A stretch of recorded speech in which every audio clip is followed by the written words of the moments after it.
I had my notes. I'm so happy because I didn't have to throw away these notes. You know. All right. So before we get started, let's run the intro. I thought, you know what?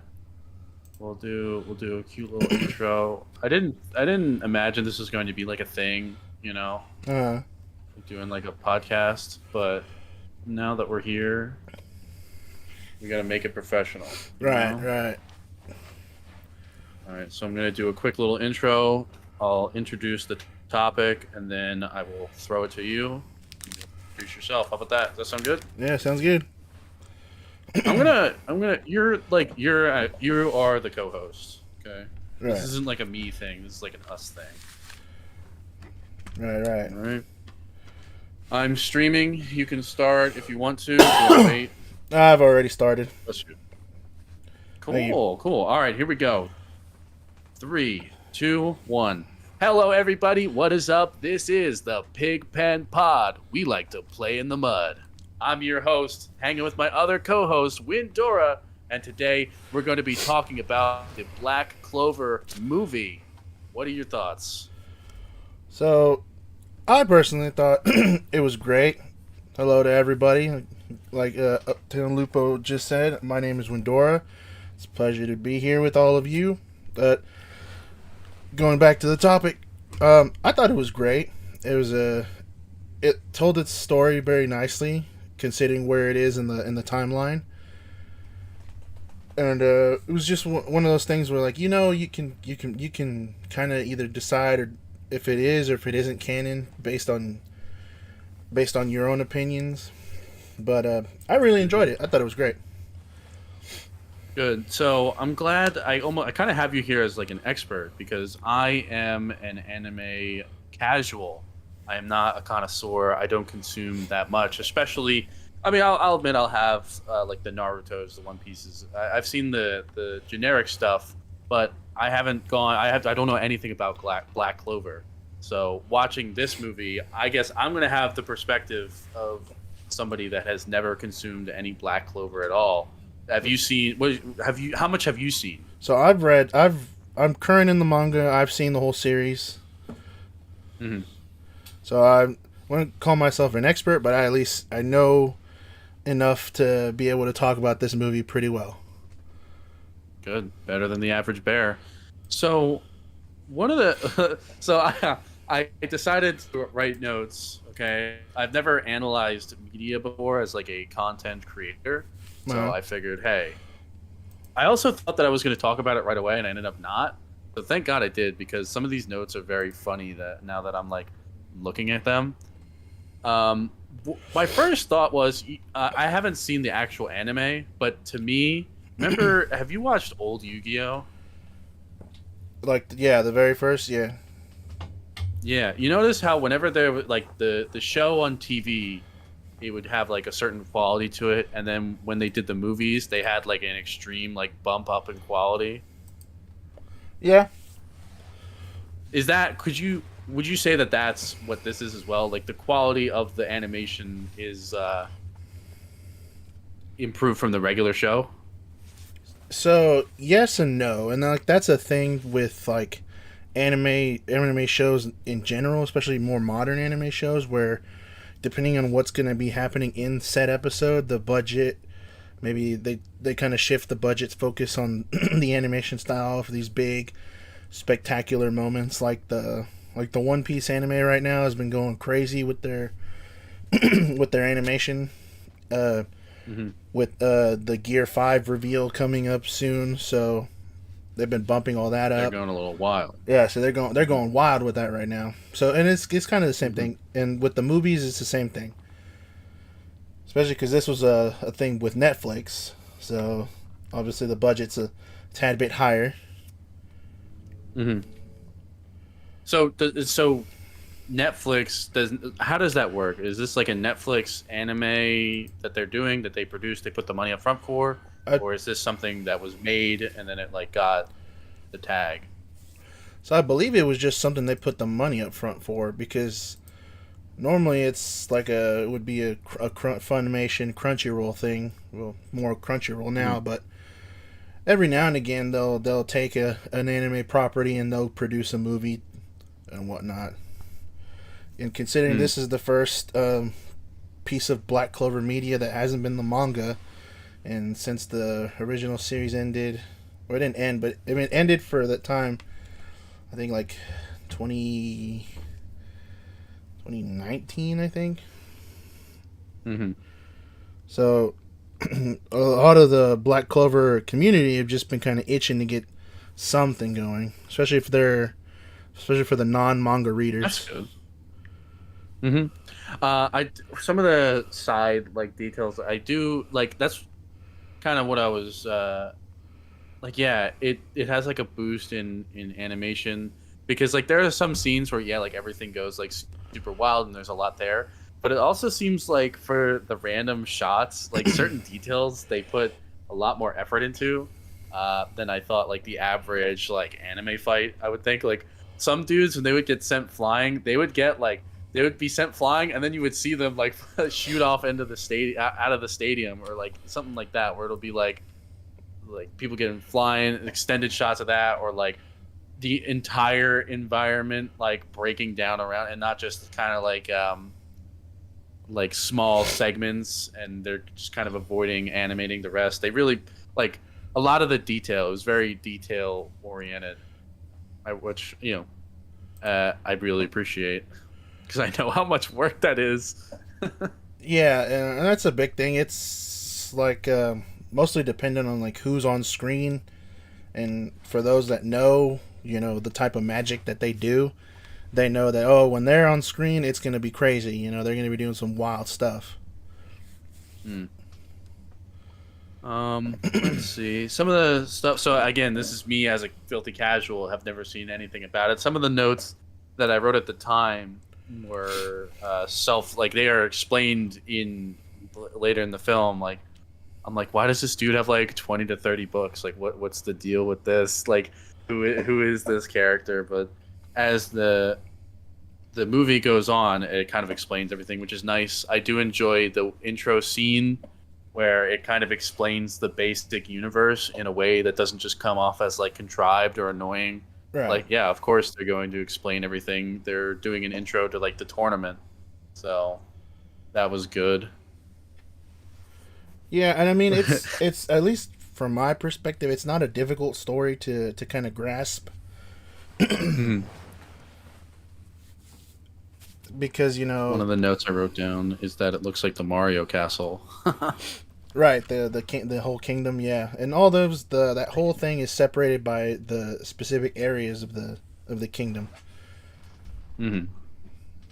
So like some of the lower parts on the ground is where like the poor people live, and the ones that live up there near the castle are where the royals and the more high level mages are. Hmm. Is it just kind of like chakras? Like some people have a lot of chakra and some people have zero chakra, So and that's how that's your status so is. in that world, everybody has the ability to use magic. Some people have a lot more. Some people don't have a lot less. Very rare do you find someone who can't use magic at all, like the main character, Asta, who can't use magic. But like, Hmm. there's like characters who they call royals, who are born of a certain royal bloodline and whatnot, and usually their magic capabilities are a lot higher, so they can do these super awesome, cool spells. And then you have some people who, of the lower classes, who can do magic to kind of go about their everyday lives. Hmm. Yeah, I saw they cover the actual magic themselves. It covers almost like every angle or every like thought. Kind of like how One Piece has like a shit ton of fruits that do everything. Right. And it seems like yeah, everybody's got a power and they're all accounted for. Yeah, that's the thing. There's so many different types of magic, and Hmm. people use all different types of things for, like I said, different reasons. Some people just do it for their daily lives and whatnot, and some Hmm. people, like the majority of the characters you see in the movie, who are magic knights, which is like the big, uh, call it security force of the kingdom. When Hmm. the kingdom's under attack, they're the ones that are dispatched to go help deal with the threats. There are Hmm. different groups, or they'll have different names, different captains, all that stuff. So it's a pretty quite large, colorful group of characters. Yeah. Like I like how the one of the things I did find funny was that the wizard that does the clothing, she can like do clothing. She has the least amount of clothing. I thought that was pretty funny. Yeah, that's kind of, yeah, Vanessa, her whole thing. Hmm. Yeah, and it's, So let's see. What are my other things? Oh, I like how they have brooms. That's very cute. yeah. I mean, they got to move quickly some ways. Not everybody has a like spatial magic where they can teleport and go to places. Yeah. How did he get unsealed? I was kind of so they shot, not shot, but they hinted at something before, and so to me, I don't get it. So they in that flashback from 10 years prior, that the Wizard King had sealed him away. So he had always kind of reserved power to make sure that they stayed sealed away. So in the anime, Hmm. when there was an attack on the kingdom, and it was to the point where the Wizard King himself had to jump into the fray and fight, there was a moment where he was killed. And you don't see me, but I'm doing quotations. He was killed, Hmm. and because of that, he momentarily had to lost all his power, all that. So that's what let Conrad, that former Wizard King, escape the seal. Hmm. And he was Mm. just kind of buying his time and reviving the other former Wizard Kings and kind of planning what he was going to do. Mm. Interesting. I also we're on the topic of other things. So there was also some side character that we see. I know I'm jumping all the way to the end, but basically they have like a soul bomb, a spirit bomb kind of moment where everybody lends them their energy and power and all that.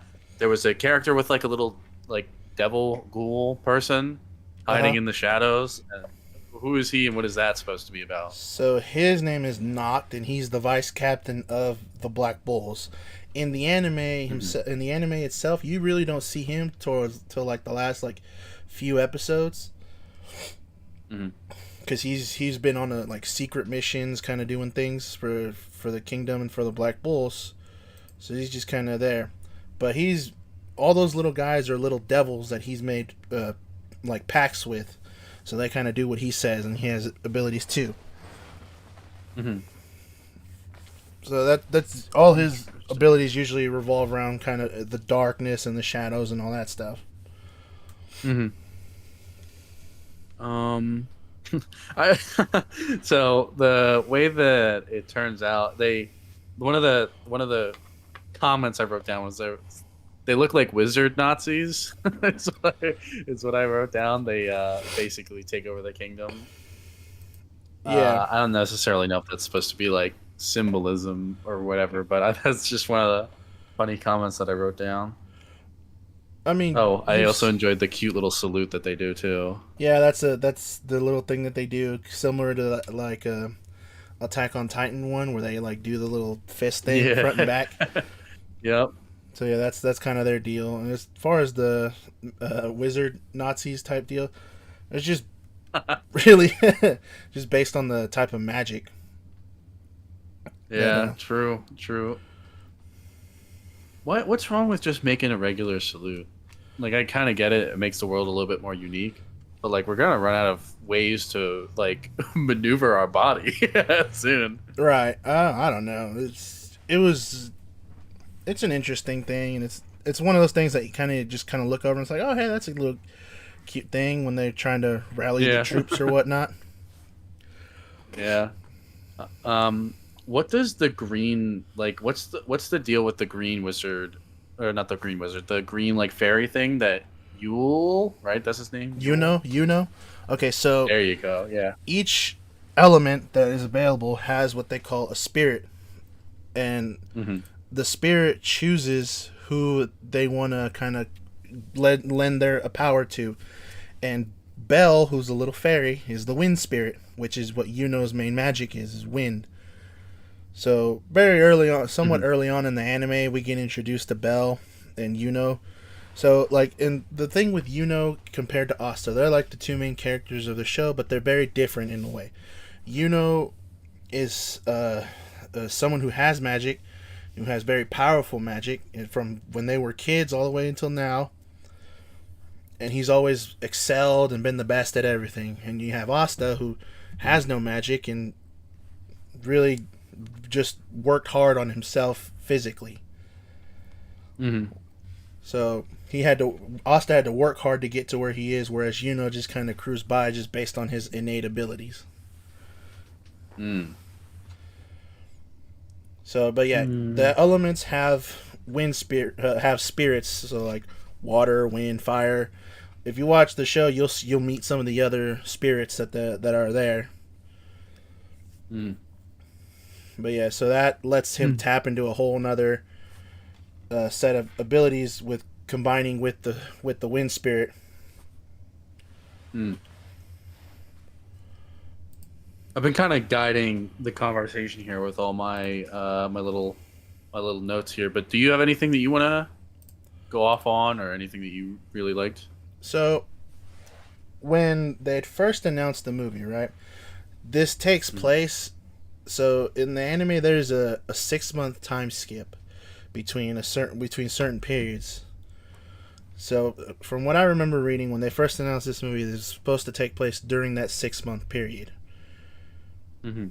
Because if you look at where the manga starts off after that time skip or whatnot, a lot of the Mhm. characters are not really available. They're in trouble. They're in whatever. So the chance to see everybody here kind of it's a good thing. But yeah, so that takes place in that 6 month training period. And again, like I said in the beginning, it's kind of up to the viewer to determine whether they believe it to be canon or not. Yeah, that's what I was. Yeah, I was. I would know more if I watched, after the anime after the movie, but it does seem to me like, yeah, it's weird how like they basically said, Asta, you're the new Wizard King, and then they were just like, haha, no, not really. It's like, we're just gonna let you use the sword, and we're gonna literally call you the Wizard King, and then like, oh, but I'm still alive, haha, thanks for holding it down, buddy, haha. Yeah, and But that's I will say, no, go ahead. so. What I was gonna say is that because of Asta's so he has no magic, but he has what they call anti magic, which is just basically a way to shut down literally any form of magic that you can think of. So that's basically after they kind of discover that they use him. They kind of spearhead him into the front lines pretty much all the time. He's like, you're the one that can nullify anything, so you're gonna be the one that just storms in all the time. Mm-hmm. So we have the Black Bulls, which is our main characters like group. We have some other characters from different groups of the same kingdom. Do they have like specialties, or is it just kind of like everybody has like a unit? Is like the Black Bulls like the best unit? So the What's the shakeup here? so the Black Bulls are like the what they are considered to be the group of misfits, who are just the group of misfits, the group of rejects, the group of losers who they don't see to be with the as higher class or whatnot as the other groups. So they kind of just throw them all there. And from Hmm. like all the members to the captain himself, they all kind of believe the same thing about how like they're not really high class warriors or whatnot, so they're just kind of there. And then you have other Mm. characters or other groups like the Golden Dawn, which is where Yuno is, which is like one of the top groups of the Magic Knights. The Golden Dawn, Hmm. the Silver Eagles, the Crimson Lions, the Aquadeers, the Green Praying Mantises, the Coral Peacocks. I'm missing one of them. I can't remember their name now. Uh, but like they all have all those groups. When you look at some of their members all together, and you don't meet every member, but you do meet a certain core group of them, and they all have their. You could tell by their abilities that most of them, like the Silver Eagles, the Crimson Lions, and the Golden Dawn, usually have a bunch of royals, so higher powered mages, and some Mm-hmm. of the other groups have strong but not really strong as them level mages. Mm. So it kind of doesn't necessarily balance out, but you see who gets called on more for emergencies at that point. Mm. So yeah, the old Wizard King revives a bunch of other Wizard Kings, and it's basically like, oh, you got the best of the best here. You're gonna get absolutely rocked. They take over in like less than 10 minutes, it seems like, and like everything is fucked. But the they are able to like hide away, and then they're able to start basically like a little rebellion. They kidnap, not kidnap, but they take over their former base and they turn it into a little flying ship. Yeah. To me, have you ever played Kingdom Hearts? Uh, very sporadically. You ever? I wrote down the ship looks like the gummy ship from Kingdom Hearts. Right, and like that ship form is a ship that you don't, because like the base itself can turn into different things. Hmm. So it's literally like a just Is that? gigantic Megazord type deal. There's like the one character that speaks really slowly. Is that like an actual person that like takes care of the little Hen- fortress, or is that like the spirit of the fortress? so Henry, he's the one that kind of controls that because his whole thing is that the people that inhabit the base, he kind of takes the mana from. Hmm. So, and it's not really a whole lot, but he's kind of taking the mana from them to kind of keep himself awake and kind of keep the base going. Mm. And that's his whole Okay. thing. And then you have Mm. other characters like the little tiny little girl, Charmy, who's feeding everybody. Mm-hmm. Her abilities, her magic is always around revolved around food, and her thing is when you eat her food, your mana replenishes. So that's why you see them while they're Mm. all in there, they're always eating. Mm-hmm. Okay. Okay. One of I guess I don't know if this is universe specific or it's just the way that this movie is presented, but I do enjoy that like everybody is balanced. Like, yeah, sure you do have like high tier heroes and villains, but that's the thing. They have a foil. They have like an opposite. It's not just the MC is the strongest because he has like OP hacks and he, like a Dragon Ball where it's just like, okay, well, in order to defeat the biggest villain, Goku needs to become even stronger after being even stronger after being even stronger. So that was something that I don't know if it's the same way in the anime, but that I did enjoy seeing that. And one of the things that the anime does, I think, pretty well is that with the not just Asta but with the other core group of characters, when they have their moments where they're fighting and they're struggling, they do have those moments of growth.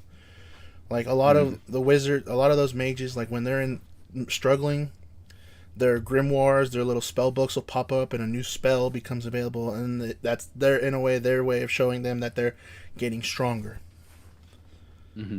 So they all have those. Then pretty frequently they have those moments in the anime where these characters are growing, not just the main characters.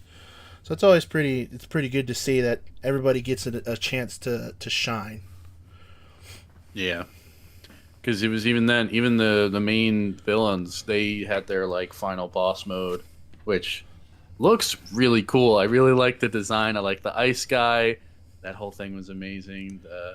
The one on one with the fire chicks and the Yeah, soldier queen. That was all really cool. How they like leveled up, and I know this movie definitely costs a lot of money because the look and feel of the movie is really cool. yeah.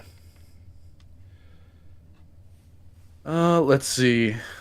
So maybe it's just me like consuming a lot of Naruto, but I kind of find it it kind of comes off slightly annoying the way how like they're all very preachy in a way. Like they're all like talking about their idealized versions of the world and whatnot. I don't know if you might consume more of like that type of stuff more than me, but do you find that like annoying after a certain point? In a way, yeah, because I'd say about good what 60-70% of the time when a new villain is introduced, that's usually the goal, is to reshape the world in one sick twisted way or another. Hmm. I guess that is, yeah. I mean, that actually that makes sense. They're trying to change the world, and they're powerful enough to do it. So of course they're gonna talk about their vision. It's like, That just made it all click to me. I yeah, was being an idiot. Ha. yes. So like Conrad, for example, that he wants to reshape the world where there's no strong or weak and everybody lives peacefully and yada yada yada. It's kind of the same thing, and it reminds me of the second My Hero Academia movie, Heroes Rising, where the main villain of that, the same thing.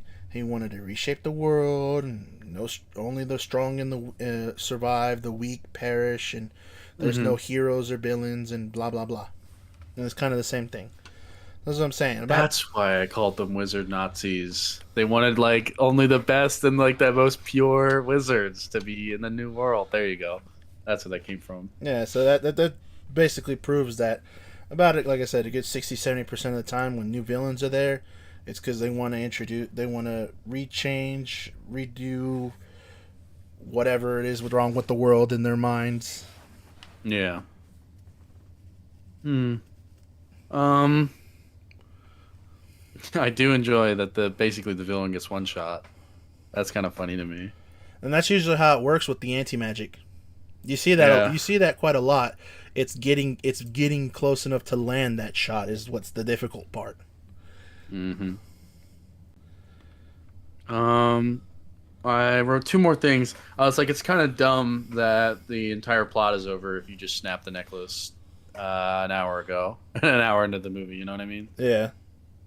Which is kind of funny. Like But all that. It's kind of funny. Some things like if you play a video game and like your character is wearing glasses and they get like sent flying into a wall and they stand up and they're still wearing glasses. Like that necklace was animated and all that, and it like never broke, and that entire big battle that he was going through. So that was kind of funny. honestly, that's one of my gripes with the movie. It's a very small one, but one of my gripes with Hmm. that is the necklace and the fact that we don't really find out Conrad's real motivation in a way until like the last like couple minutes of the movie about how like his wife was killed and it was Yeah. unjust and all this stuff, and that the necklace was had a picture of his wife and all that. And then we find that out and we're like, oh well, that tells us a lot more of the character than this entire movie has. Yeah, he also like doesn't explain it either because he definitely could have said that at any point during these conversations, but he just kind of decides not to. Yeah. Um, but I mean, who knows? Because I feel like once you know that information, you're at least able to gather more and like understand the character more. Because to me, it just kind of comes off as yes, he has like a dream, a vision, a drive, and he can do it, and that's like it. Like he's doing it just because he can, because this is what he wants to do.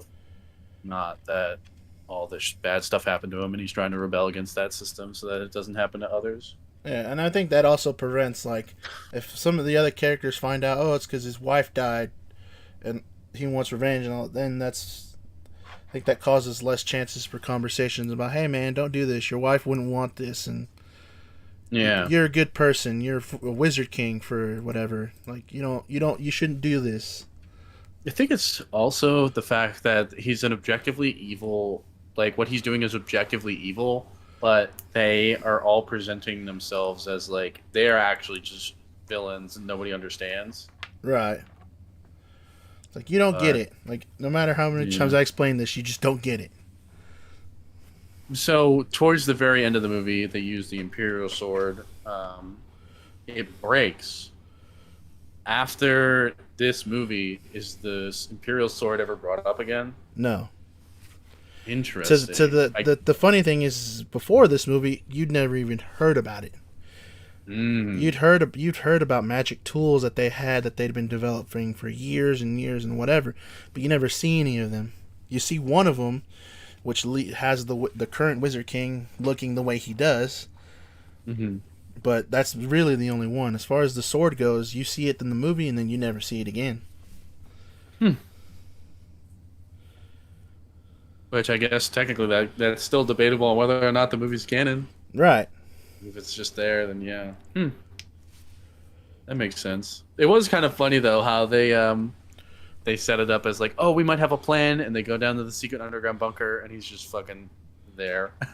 He broke it in an instant. He's like, oh, you thought? You Yeah, really yeah, thought, huh? yeah. He's like, you guys thought this thing? No. Oh, that is something too.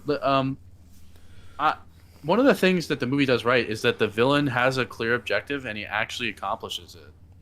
Like he set out to do what he was going to do, and he was like the villain came off as intimidating because like he like fucked them at every single point. Like they thought that they were going to have hope, and they stole like he like destroyed the item, took the chick's powers, and like made them feel absolutely pointless, hopeless. And he accomplished his goal. He dug that sword into the ground. And he was going to blow up the earth. It just didn't take long enough. But it's like you don't see a lot of that anymore. Where it's just kind of like yeah, like the villain is doing something bad and he might harm a civilian. Like no, I literally took over this country. I mean, when you have only an hour and whatever to tell that a story, things got to move quick. But True, I do agree. true. I do agree that that is something that the movie did very well. That it let the villain do its villain things that that they were gonna do.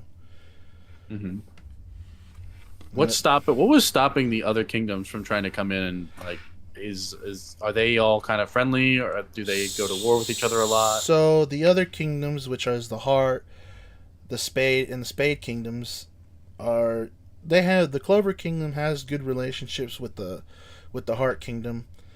With the Spade Kingdom, not so much, but you don't really explore that in the Hmm. movie. In the anime, it doesn't really get explored until like towards the end, when a certain group of characters come and try to and well, I shouldn't say try. A certain group of characters come and wreck shit in the Clover Kingdom. Damn. Hmm. Yeah, that's all my notes. That's my thoughts. Anything else you want to add? I thought the use of so they did few combo spells, right? And you don't see that very often in anime. They do them every now and again, but they don't do them too Mhm. much. So I thought the use of combo spells that they had was with a lot of the Magic Knights was interesting. I thought it was pretty cool. Was there anybody that was portrayed not as they are in the anime? No, I mean kind of everybody was pretty spot on, and Hmm. that's just the time from the beginning of the anime to the towards the end. You know, a lot of those characters, and this is what I said, that it gives those characters that aren't even the main characters their chances to Hmm. grow Hmm. and see things differently. So like a lot of the characters who were royals at the beginning of the show just looked down on absolutely everybody. Like you're all peasants, weak, whatever. Get out of my face. But by Hmm. the end, they all kind of think like, you know what? They may be peasants, come from lower classes or whatever, but they worked hard to be here and they deserve to be here the same as us or whatever.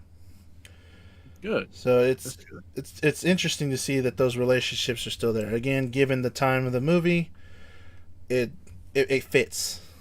Hmm. If you threw this movie on a timeline, right? Where would you stick it? Middle, towards the beginning, towards the end? So if you're looking at it from the timeline from where it's supposedly supposed to take place, it's definitely towards the end Hmm. of the series because of the things that they're preparing for post movie. Hmm. All right. There you go. Um, let's see. If you okay, so out of 1 to 10, what would you rate it? I'd probably rate it like a probably like an 8.5. Hmm. Now, what I guess that might be an even harder question might be how you come up with that number. Do you have like is 10 to you the best movie ever? So then like, it's really hard to get a 10 or is 10 like this is my favorite? Is 5 like an average movie to you? So definitely the movie was fantastic. I loved every minute of it. Every minute of it, I thought it was great. Me personally, it's one of those things that's like, oh, it's awesome. I wish it didn't have to end, type of deal. Mm-hmm. Mm-hmm. But I mean, as far as the numbers go, five's kind of just like, yeah, it's a decent enough. 10 is like, yeah, this is the greatest, whatever. But I like where it sits at an 8.5, where it's just kind of, this is fantastic. I advise everybody and absolutely everybody to watch this movie. Mm-hmm. But Yeah, I, I, it's kind of I think it sits. I good. think it sits nicely. Yeah, that's good. I. So yeah, I'm from the perspective of somebody that's never seen the media before. Not the media, watched anime, but the franchise, I guess, would be the right answer. Um, to me, it was a good movie. It was, I think, an hour and 40 minutes, an hour and a half, I think. So it's a good watch. The plot progresses pretty quickly. It has a lot of good details in it. I think for me, it's a solid 8. Um, would I watch it again? No, because um, I'm probably not gonna watch Black Clover. Not any disrespect to the movie or the franchise, but it's just not my bag in a way. Uh huh. But if I did, like, if I went to my friend's house and they put this on, I wouldn't be like angry that they had it on. I would have said I would have had a good time and it was a good movie. So I think an 8 is pretty good. Yeah, Pretty good spot for me. that's definitely good, especially someone that hasn't consumed it before and just went in blind. Hmm. An 8 is a solid score. So I guess at this point, I'm gonna have to ask you for some recommendations. What is a anime movie that you would recommend that I watch? Oh man. So the last anime movie I watched recently Hmm. is actually me starting a franchise that I haven't watched before, which was the Jujutsu Kaisen series. I hadn't started that yet, Hmm. and with season 2 starting to drop recently, Hmm. I was like, screw it, I'm gonna start watching the series finally. So this movie that came out after the first season is a prequel to the first season. So I Hmm. think the best thing to do would be to watch that movie and then start the series. Okay, there you go. Is that the dude with the red hair that has like the dude the curses in his body or whatever? Yeah, so he's got pink hair Okay. and yeah, he's got a curse in Hmm. his. He's eating these fingers. Yeah. Okay, okay. See, I'm not too much of. I know some things. I know a thing or two about a thing or two. Okay. So there, if Yeah. if I had to recommend an anime to watch right now though, which is one that just finished its first season recently, and I think it's great. It's called Mashal Magic and Muscles. So if I were to put it to you, if I were to just kind of give you a brief description, it's basically Black Clover meets Harry Potter, right? Hmm. Hmm. Because the main character, and it's a world where everybody can do magic, Hmm. and it's very rare that you don't see someone that can't. But the Hmm. difference is that if they find someone who can't do magic, most of the time they like execute them or throw them in jail or whatever. Damn. Yeah. So we get introduced to our main character, Mash Burndead, who Hmm. can't do magic, but is expected to be able to go to a wizarding not a wizarding school, but it's like a magic school, and be able to do things like actual mages, but not having the ability to magic. But like Asta and Black Clover, who can't do magic, but spends a lot of his time working out, exercising, all this stuff. So he's like super strong. Can't do magic, but his strength, that the strength that he has is off the charts. Okay. I think I've seen a TikTok clip about it. Like it's kind of cynical, like One Punch Man, right? Exactly. Yeah. There's like they go out to the opening ceremony and they're supposed to like take like an entry test and all of them are like standing there, and the one like professor comes down, he's all like, "Oh, here's the test," and he like magics up a bunch of tables and papers out of thin air, Yep, and yep, then the main character just kind of turns to the other dude and he's like, "Why didn't he just set this up beforehand?" yep, yep. That's So exactly stuff it. like that. Seen a couple of TikTok clips, so yeah, that's cool. That's a cool premise. Yeah, it's Me personally, like a sports anime kind of guy. yeah, That's my bag. Hajime no Ippo, shout yeah, out, shout yes, out. yes, yes. I somebody on YouTube had the first 100 episodes in English for free. I don't know if it's still up anymore, but I watched the shit out of that. And for me personally, like I enjoy being able to like I'll like watch it at work, so I'll like throw it in my ears and um I'll kind of like listen to it. And I've seen it enough, like I've watched the episodes enough where I know like what's going on and kind of how that works. But once it's subbed, I gotta like stop and focus on it. So it's hard for me to sit down and like focus on it, you know. But Yeah, it's one of my favorites. it's a good one. It's a great one. Mm-hmm. So, any other thoughts? I mean, not really. Other than if you have a chance to go see this movie, if you like watching anime and all that stuff, you have a chance to see the movie. See the movie. It's great. It's a good thing to just kind of turn your brain off and just watch. Mm-hmm. That is beautiful. I think we're gonna wrap it up here for the second EP of the Pig Pen Pod. You want to say goodbye to our friends and tell them where to find you? All right, so on YouTube, I'm Windora. On Twitch, it's Windora with three ones. My Twitter, TikTok, all those kind of vary based on that. But other than that, thank you guys a bunch for showing up and watching and all that stuff. Love to see it. Love to see it. Once again, I am your co-host here, Uptown Lupo 420.